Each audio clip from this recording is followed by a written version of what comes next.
সংসার হচ্ছে একটা মায়াজাল, যে মেয়েটা সংসারের মায়ায় পড়েছে সে বুঝে, আর যে একবার মায়ায় পড়ে সে কিন্তু আর এই মায়া থেকে বের হতে পারে না। একটা নারী ছাড়া সংসার কখনোই পরিপূর্ণ হয় না। একজন নারী তার হাতের ছোঁয়ায় তার ভালোবাসা একটা ইট পাথরের গড়কে ভালোবাসার প্রাসাদ বানাতে পারে। একটা কথা আছে, তুমি আমাকে একটা গড় দাও, আমি সেখানে একটা সংসার বানিয়ে দেব। একটা নারীর জীবনে বেশি কিছুর চাহিদা থাকে না, থাকে সাজানো গোছানো সংসারের চাহিদা। সে সংসারে থাকবে ভালোবাসা, থাকবে তার জন্য সম্মান যত্ন, আর এতটুকুই কিন্তু একটা নারীর জীবনের সবচেয়ে বড় চাওয়া। আসসালামু আলাইকুম, কেমন আছেন সবাই? আশা রাখছি সবাই খুব ভালো আছেন, নিরাপদে আছেন এবং সুস্থ আছেন। আলহামদুলিল্লাহ, আমিও আমার পরিবারকে নিয়ে খুব ভালো আছি। পুষ্প লাইফস্টাইলে নতুন আরও একটি ব্লগ দেখার জন্য আমি পুষ্প সবাইকে স্বাগত জানাচ্ছি। কাছে দূরে দেশ কিংবা বিদেশ সবার সুস্বাস্থ্য কামনায় নতুন আরও একটি ভিডিও শুরু করতে যাচ্ছি। আশা রাখছি বরাবরের মতো আজকের ভিডিও আপনাদের কাছে ভালো লাগবে। যদি ভালো লাগে প্লিজ একটা লাইক দিয়ে পুরো ভিডিওটা কন্টিনিউ করুন। আজকে আপনাদের পুষ্প আপু শাড়ি পরে ঘরের সব কাজ করবে, বলতে পারেন শাড়ি পরে কাজ করার চ্যালেঞ্জ। শাড়ি পরতে আমার অনেক ভালো লাগে। নারী মানেই শাড়ি। নারীকে শাড়ি পরলে দেখবেন সৌন্দর্য আরো বেশি ফুটে ওঠে, আর শাড়ির সাথে যদি 2 হাত ভর্তি চুড়ি পরা যায় তখন তো আরো বেশি ভালো লাগে। যদিও আমার এই শাড়ির সাথে ম্যাচিং করা কোনো ব্লাউজ নেই, চুড়ি নেই, বাসায় যা ছিল তাই পরেছি। মানে শাড়ি এক কালার আর এক কালার চুড়ি পরেছি। অনেক আগে কিন্তু বাসায় থাকতে আপনাদের বলেছিলাম আমি একটা লাল বাটিক শাড়ি কিনেছিলাম, সেটা পরবো। আসলে ওইটার ব্লাউজ বানানো হয়নি, সেজন্য আমি পরতেও পারিনি।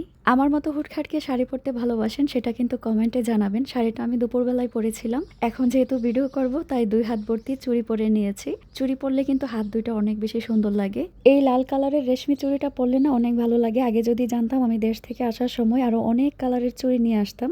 এই দেশে আসলে এই চুড়িটা আমি খুঁজে পাই না। মার্কেটে আমি যতবার যাই এরকম চুড়ি খুঁজি, তো ওইরকম চুড়িটা আর খুঁজে পাই না। আমার অনেক আপুরা কিন্তু মাঝে মধ্যে কমেন্ট করেন যে আপু তুমি চুড়ি পরো, চুড়ি পরে কাজ করলে দেখতে ভালো লাগে।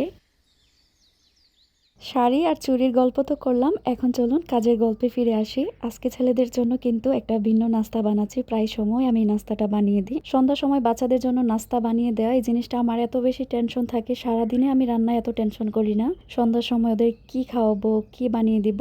আর সন্ধ্যার সময় দেখবেন বাচ্চাদের খাবারের চাহিদাটা অন্যরকম থাকে। শুধু যে ভাজা পোড়া করে দিবেন সেটা কিন্তু হবে না, ওদের চাহিদা থাকে চিকেন, পিৎজা, বার্গার, যত মজার মজার খাবার আর অস্বাস্থ্যকর খাবার। আমি আবার এই ধরনের খাবার পছন্দ করি না। সারাদিন তো কাজকর্ম নিয়ে অনেক বেশি ব্যস্ত থাকি, সন্ধ্যার সময় আরো বেশি ঝামেলা থাকে। যখন হাতে সময় থাকে তখন আমি বাসায় ওদের নাস্তা বানিয়ে দেওয়ার চেষ্টা করি, আর যখন একটু ঝামেলা বেশি মনে হয় তখন হয়তো বাইরে থেকে নিয়ে আসি। এই নাস্তাটা বানানো একদম সহজ। বুকের পিসের মাংস নিয়েছি, মাংসটাকে একটু ছেঁচে নিয়ে তার মধ্যে আদা রসুন দিয়েছি, তারপর লবণ দিয়েছি, লাল মরিচের গুঁড়া, তারপর হচ্ছে গোলমরিচের একটু গুঁড়া, টমেটো কেচাপ, আর যদি সয়া সস থাকতো তাহলে সয়া সস দিতাম। সয়া সস বাসায় ছিল না। এই মশলাগুলো দিয়ে আমি চিকেনটাকে ভালো করে মাখিয়ে নিয়েছি। এরপর ময়দার সাথে গোলমরিচের গুঁড়ো আর একটু লবণ মাখিয়ে চিকেনটাকে আমি কোট করে নিয়েছি। এখন তেলে সুন্দর করে ভেজে নিলাম, হালকা আছে, যাতে করে মুরগির ভিতরটাও সিদ্ধ হয় আর উপরটা ক্রিস্পি হয়। চিকেনটা ভাজা হতে হতে আমি মায়োনেজ দিয়ে একটা সস বানিয়ে নিয়েছি। মায়োনেজ দিয়েছি, তারপর টমেটো সস দিয়েছি, 1 চামচ চিনি দিয়েছি, আর একটু গোলমরিচ দিয়েছি। আর আজকে কিন্তু নাস্তাটা আমি ব্রেড দিয়েই বানাচ্ছি। বাসায় ব্রেড ছিল, ব্রেড দিয়ে বানিয়ে দিলাম। চাইলে ওই যে বার্গারের যে রুটিগুলো মানে বন রুটিগুলো ওগুলো দিয়েও বানানো যাবে। 4 ভাই বোনকে বানিয়ে দিলাম, ওরা কিন্তু মজা করে খাচ্ছে। আর এই রেসিপির নাম কিন্তু হচ্ছে মায়ের হাতে ক্রিস্পি বার্গার। আসলে একজন মা যেভাবে নাস্তাটা বানিয়ে দেয় বাচ্চাদের কাছে কিন্তু সেভাবেই মজা লাগে। আর আমি যখন কোনো কিছু ওদের বানিয়ে দিই ওরা এত বেশি প্রশংসা করে। খাবারের দিকটাতে দেখবেন যে কোনো একটা খাবার বানিয়ে দিলে বাসার সবাই বা বাচ্চারা যদি একটু প্রশংসা করে আবার কিন্তু সেই নাস্তাটা বানানোর উৎসাহ জাগে, বা যে কোনো একটা খাবার। নাস্তা বানানোর ঝামেলা শেষ, এখন কিছু কাজ করব, মানে সংসারের কাজ করব, আর সেগুলোই আপনাদের সাথে শেয়ার করব। ছোট ছোট কিছু টিপস মেনে যদি আমরা সংসারের কাজগুলো করি না, আমাদের সংসারে কোনো ঝামেলাই থাকবে না, এলোমেলো সংসারটাও সবসময় গোছানো থাকবে।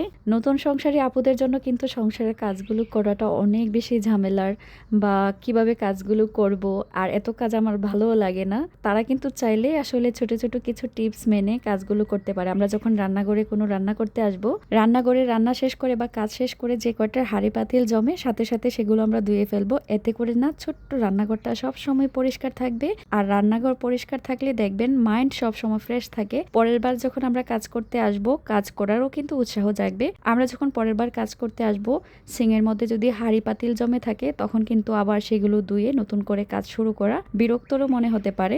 যখনের যে কাজটা সেটা আমরা সাথে সাথে করে ফেলার চেষ্টা করব। আমি যে এখন রান্না করলাম, রান্নার পরে কিন্তু এই যে আমার তেলের জারে তেল ঢোকানোর প্রয়োজন, সেটা আমি ঢুকিয়ে নিলাম। তারপর খেজুরের বক্সে খেজুর রেখেছি। এই যে এখন সিংয়ের মধ্যে যে কয়টাই থালা প্লেট হয়েছে সবগুলো আমি ধুয়ে ফেলতেছি। আর আমার কাছে রান্নাঘরটা পরিষ্কার থাকলে এত বেশি শান্তি লাগে, মনে হয় যে আমার পুরো ঘরটাই গোছানো আছে।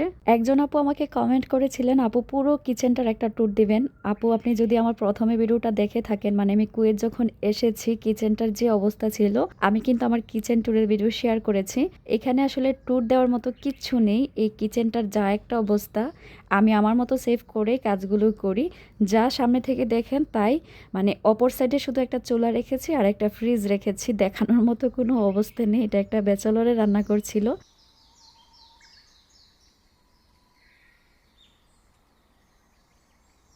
আমার না ছোটবেলা থেকে একটা স্বভাব, যে জায়গাটায় থাকবো পরিষ্কার পরিচ্ছন্ন গোছানো থাকবে। আর বিয়ের আগে থেকেই যে আমার একটা সুন্দর সংসার হবে, ছোট্ট একটা সংসার থাকবে, অনেক বেশি বড় না হোক, কিন্তু সংসারটা গোছানো থাকবে আর সেই সংসারে ভালোবাসা থাকবে। একজন আপু গত ভিডিওতে কমেন্ট করেছেন, আপু এটা যে তোমার কুয়েতের বাসা, এলোমেলো একটা বাসা ছিল, দেখতে এখন মনেই হয় না, কি সুন্দর করে তুমি দেশের সংসারের মতো গুছিয়ে নিয়েছো। 4টা মাস লেগেছে আপু এই সংসারটা গুছিয়ে নিয়ে উঠতে। কি একটা অবস্থা ছিল। আমি যেদিন কুয়েতে আসি বাসাটা দেখে আমার ইচ্ছে করছিল যে আমি পরের ফ্লাইটে আমি আমার বাংলাদেশে চলে যাই। আমার ভিডিওগুলো আগে থেকে যারা দেখেন তারা জানেন আমার বাংলাদেশের সংসারটাকে গুছাতে আমার কতটা সময় লেগেছে। এটা যে আমি কত কষ্ট করে গুছিয়ে উঠেছি, আর সেই বাসাটা ফেলে যে আমি এখানে এসে মানে এমন একটা বাসায় উঠবো আর সেটাকে যে আমি ঠিকঠাক করে নিতে পারবো, আমি ভাবতেও পারি না। সত্যি কথা বলতে ধৈর্য ধরলে জীবনের সব কিছুই পাওয়া যায়। থালা বাসন ধুয়ে ওই যে আলুটা লাগিয়েছিলাম সেটার পানিটা একটু চেঞ্জ করে দিচ্ছি। মাশাআল্লাহ নিচে দিয়ে আরো অনেক বেশি জল বের হয়েছে আর গাছের পাতাগুলো একদম সবুজ হয়ে উঠেছে। প্রতিদিনই চেষ্টা করি পানিটা একটু ফেলে আবার নতুন করে পানি দিতে, এতে করে যাতে নিচের যে গোড়াটা সেটা পচে না যায়। গাছটাকে একটু বড় করার ইচ্ছে আছে, যদি আল্লাহ এটা বাঁচিয়ে রাখে। আমি মনে করি গাছ হচ্ছে ঘরের অর্ধেক সৌন্দর্য বহন করে। যে বাসায় গাছ আছে দেখবেন বাসাটা দেখতে কি যে ভালো লাগে, মনে হয় যে চোখের শান্তি মনের শান্তি। 2টা গাছ যে কিনে এনেছিলাম, সকালে একবার পানি দেই আবার রাতে একবার পানি দেই। বাঁচানোর মালিক হচ্ছে আল্লাহ। প্রচন্ড গরম, বাইরে রোদ, জানি না আসলে গাছটা টিকাতে পারবো কিনা। সালমা আপু আমার এই গাছটা দেখে কমেন্ট করেছিলেন, তোমার এই গাছ দেখে আমিও চলে গেছি নার্সারিতে গাছ আনার জন্য। আসলে আপু গাছ মানেই সুন্দর, আর এই গাছটা একটু বারান্দায় রাখলে যদি ফুল থাকে বারান্দাটাও দেখতে সুন্দর লাগে আর নিজের মনের ভেতরে শান্তি লাগে। এখন চলুন ঘর গোছানোর 2 নাম্বার টিপসটা শেয়ার করি। সেটা হচ্ছে বাচ্চাদের বই খাতা গোছানো। বাচ্চারা যখন পড়তে বসে আপনি যতই বলেন যে বই খাতাগুলো একটু গুছিয়ে রাখো, একবার করলে 3বার করবে না। তো আমি দেখি যখন ওরা পড়া শেষ করে যেখানে যেটা পড়ে থাকে রাবার পেন্সিল বা খাতা, সেগুলো আমি ব্যাগের মধ্যে ঢুকিয়ে একটা সাইড করে রেখে দিই। আর এই বাসাটা তো ছোট, একটা জিনিস যদি এদিক সেদিক হয়ে পড়ে থাকে মনে হয় যে পুরোটা বাসায় এলোমেলো হয়ে থাকে। এখন চলুন পরের টিপসটা শেয়ার করি। এই যে আমার মায়ের খেলনাগুলো, সে কিন্তু এই যে চিপাটার মধ্যে সুন্দর করে রেখে দিয়েছে। যদিও আমি খেলনাগুলো একটা ঝুড়ি বা ব্যাগের মধ্যে রাখি, বাচ্চারা যখন খেলাধুলা শেষ করে একটা ঝুড়ি বা ব্যাগের মধ্যে রেখে দিলে কিন্তু খেলনাগুলো এলোমেলো হয়ে থাকে না। আয়েশা যেহেতু এখানে রেখেছে আমি এটা এখানেই রাখবো, কারণ সে সময় পেলে পড়ালেখা শেষ করে এখানে খেলাধুলা করে। ও যেহেতু এখানে একা থাকে তো ওকেও আমি ওর মতো করে একটু খেলতে দিই। সবকিছু সবসময় গুছিয়ে রাখি না, আর এটা কিন্তু দেখাও যায় না, এটা একটা কর্নারের মধ্যেই আছে, তো ওইভাবেই রেখে দিয়েছি। তারপর আমি যেটা করলাম, বাসার যে পুরুষ মানুষগুলো আছে তারপরে যে বাচ্চারা আছে, কাপড় দেখবেন খুলে হয়তো বিছানার উপর নিলে সোফার কাঁধের উপর এক এক জায়গায় রেখে দিবে। কাপড় যদি এদিক সেদিক করে রেখে দেয় তাহলে দেখবেন ঘরের সৌন্দর্যটা একদমই নষ্ট হয়ে যায়। আমি যতটুকু সম্ভব যেটা হয়তো ধোয়ার দরকার ঝুড়িতে রেখে দিই, আর যে কাপড়টা আলমারির ভিতরে রাখা দরকার বা চোখের সামনে পড়বে না সেই জায়গাগুলোতে আমি কাপড়গুলো গুছিয়ে রাখি।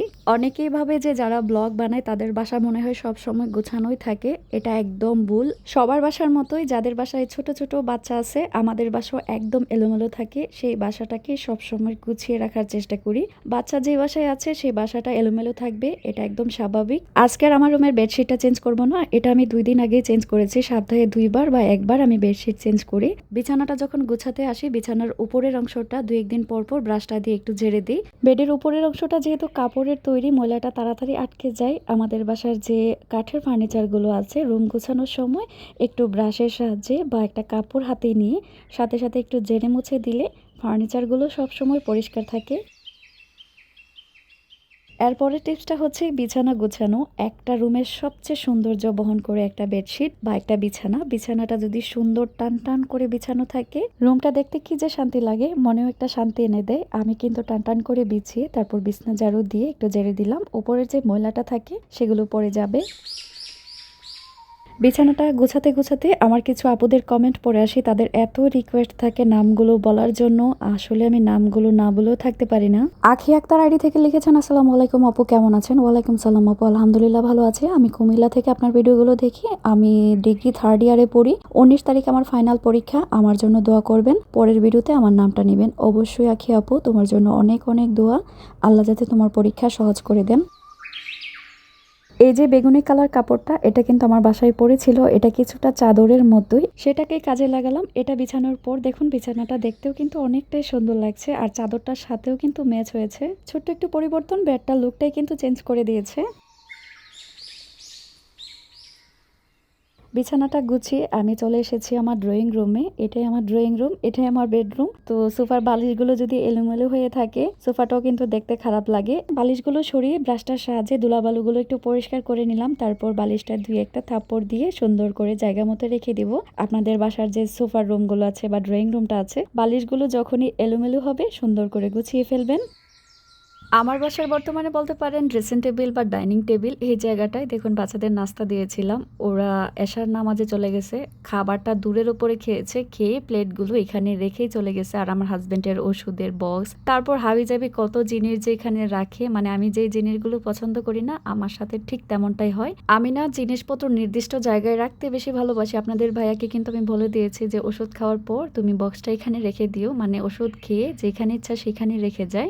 এখন ড্রেসিং টেবিলের উপরটা একটু গুছিয়ে নিই, সাথে আরো একটা কমেন্ট পড়ে নিই। পরের কমেন্টটা করেছেন নাইমা খান আইডি থেকে, আসসালামু আলাইকুম আন্টি, কেমন আছেন? ওয়ালাইকুম সালাম, আলহামদুলিল্লাহ আমি ভালো আছি, তুমি কেমন আছো?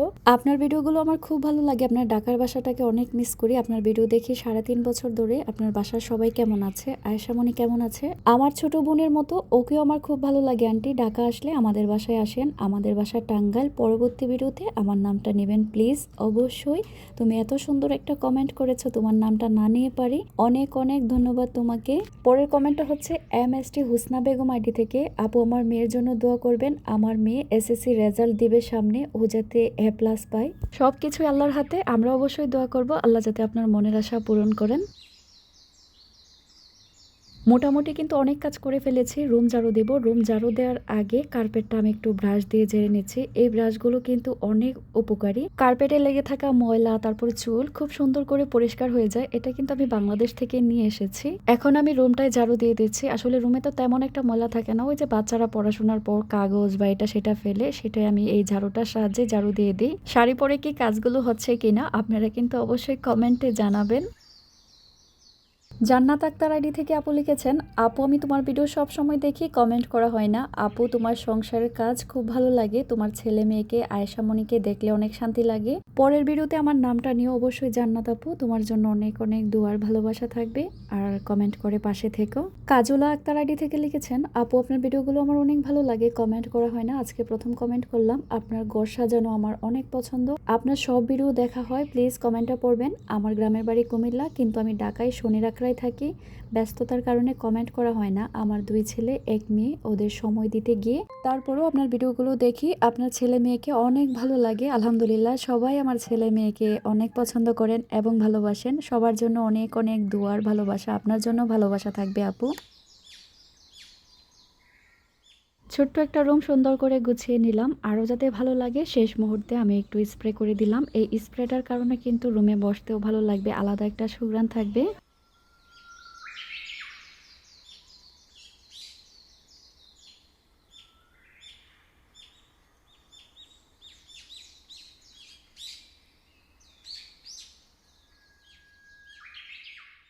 কাজ করতে করতে যখন ক্লান্ত হয়ে যাবেন একটু রেস্ট নেবেন, যদি খাওয়া দাওয়ার প্রয়োজন পড়ে সেটাও করে নেবেন। আমার কিন্তু পানির পিপাসা পেয়েছিল, ফাঁকে দিয়ে একটু পানি খেয়ে নিলাম। কাজের শুরুতে ওয়াশিং মেশিনে কাপড় দিয়েছিলাম, সেগুলো ওয়াশ হয়ে গেছে, এখন একটু দাউনি দিয়ে ভিজিয়ে রাখবো। একজন আপু আমাকে গত ভিডিওতে কমেন্ট করেছেন কাপড়ের সুগন্ধির জন্য আমি কি ইউজ করলাম, সেটা যাতে একটু দেখিয়ে দিই। আপু এটার নাম হচ্ছে কমফোর্ট। এটা দিলে কাপড় অনেক বেশি সফট থাকে, তার পাশাপাশি কাপড় দিয়ে খুব সুন্দর একটা গ্রান বের হয়। এই দেশে কমফোর্ট দাউনি এ ধরনের অনেক কিছু পাওয়া যায়, আর বাংলাদেশে কিন্তু সুপার শপে মানে স্বপ্নতে গেলে অবশ্যই আমার মনে হয় পেয়ে যাবে। ঘর গোছানোর কাজ তো শেষ করলাম, সবচেয়ে ঝামেলার যে কাজটা সেটা কিন্তু এখনো রয়ে গেছে। এই যে কাপড় ভাঁজ করা, এখানে 2 দিনের কাপড় আছে, সব আমি এখন বসে ভাঁজ করব। কাপড় ভাঁজ করাটা আমার এত বিরক্ত লাগে, 2 দিনেরটা একসাথে বসেই ভাঁজ করি। তো 2 দিনের বেশি হলেই কিন্তু বাচ্চারা চিল্লাচিল্লি শুরু করে দেয়, কাপড় পায় না। তো যতটুকু সম্ভব একাই তো সব কিছু করি, তো ভাঁজ করে রেখে দেওয়ারই চেষ্টা করি। একজন আপু আমাকে গত ভিডিওতে কমেন্ট করেছে আমি যে 3 পিসগুলো পরি যাতে আপুকে একটু দেখিয়ে দিই, আপু হয়তো ওই ডিজাইনে বানাবে। আজকে আপু দেখাতে পারলাম না, আগামী ভিডিওতে অবশ্যই আপনাকে আমি দেখিয়ে দিব। কাজকর্ম অনেক করেছি আর সেগুলো আপনাদের সাথে শেয়ার করেছি। আজকের ভিডিওর মেইন পয়েন্ট যেগুলো, 4 থেকে 5টা নিয়ম যদি আপনি মেনে কাজ করেন, সব সময় আপনার ঘর বাসা পরিপাটি থাকবে। এই যে রান্নাঘরের জিনিস ধোয়াধুয়ি করা, রুমের মধ্যে যদি কোনো কাপড় গোছানো থাকে সেগুলো জায়গায় রেখে দেয়া, বিছনাটা গোছানো, কাপড় ভাঁজ করা, আর সাথে যদি একটু ফার্নিচারগুলো পরিষ্কার করা হয় তাহলে বাড়িঘর সবসময় চকচকে থাকবে। পরিপাটি ঘর হচ্ছে মনের শান্তি। আমি তো খেয়েও শান্তি পাই না যদি ঘরটা গোছানো না থাকে। এই যে দেখুন, সমস্ত কাজ শেষ করে কিন্তু মা মেয়ে দুজনে মিলে চা আর পরোটা খাচ্ছি। অনেক কাজ করেছি, পেটেও খিদা লেগেছিল। আমার ছোট্ট একটা খালামণি আছে যে আমার বাসাটা দেখতে চেয়েছিল, বলেছিলাম যে গত ভিডিওতে দেখাতে পারিনি, আগামী ভিডিওতে দেখাবো, সেই জন্য দেখিয়ে দিচ্ছি। সাথে কিন্তু আমার অনেক আপুরা আমার বাসাটা দেখতে চান। এই যে দেখুন, রানীবিহীন রাজপ্রাসাদ পড়ে আছে, দেখতে কেমন লাগে, হাহাকার লাগে। আমি নেই, আমার সব কিছুই আগের মতো পড়ে আছে। মাঝে মধ্যে মনে হয় আমার বাসাটা আমার উপরে রাগ করে আছে যে তুমি কতদিন ধরে আমাকে পরিষ্কার করো না, আমাকে সাজিয়ে তুলো না। ইনশাল্লাহ আমি যেখানেই থাকি, আমি যত দেশেই যাই না কেন, যত রাজপ্রাসাদেই থাকি না কেন, এই বাসাটা হচ্ছে আমার শান্তির জায়গা। আমার স্বামীর কষ্টের টাকা দিয়ে তৈরি এই ঘর। এটার সাথে আমার অনেক স্মৃতি, ভালোবাসা, কষ্ট সবকিছুই জড়িয়ে আছে। ইনশাল্লাহ আবার খুব তাড়াতাড়ি আমি তোমার কাছে ফিরে আসব। এমন একটা দেশে থাকি, বাইরে গিয়ে যে একটা ঠান্ডা হাওয়া খাবো সেই সুযোগটাও নেই। হাওয়াটা মনে হয় দুজকের বাতাসের মতো লাগে, ইচ্ছা করে ছাদের মধ্যে দাঁড়িয়ে বাংলাদেশের যে ঠান্ডা বাতাসটা, যে বাতাসটা আমার ছাদে গেলে লাগতো, সেটা একটু দাঁড়িয়ে খাই। ছাদটা দেখে ঠিক তেমনটাই মনে হচ্ছিল। আপনারা অনেকে আমার মাধবীলতা গাছটাকে মিস করেন, কমেন্টে জানান। আর গাছটাতে দেখুন কত সুন্দর করে ফুল ফুটে আছে, বোঝা যাচ্ছে কিনা জানি না। খালা সপ্তাহে একবার ছাদ ঝাড়ু দেয়, সিঁড়ি পরিষ্কার করে প্রতিদিন, আর বাসার ভিতরে একদিন পর পর কাজ করে। এই তো আমার বাসার অবস্থা। যারা ধৈর্য নিয়ে পুরো ভিডিওর সাথে ছিলেন সবাইকে জানাচ্ছি অসংখ্য ধন্যবাদ। আবার দেখা হবে পরের কোনো ভিডিওতে। সবাই ভালো থাকবেন, আমি আমার পরিবারের জন্য সবাই দোয়া করবেন। আল্লাহ হাফিজ, আসসালামু আলাইকুম।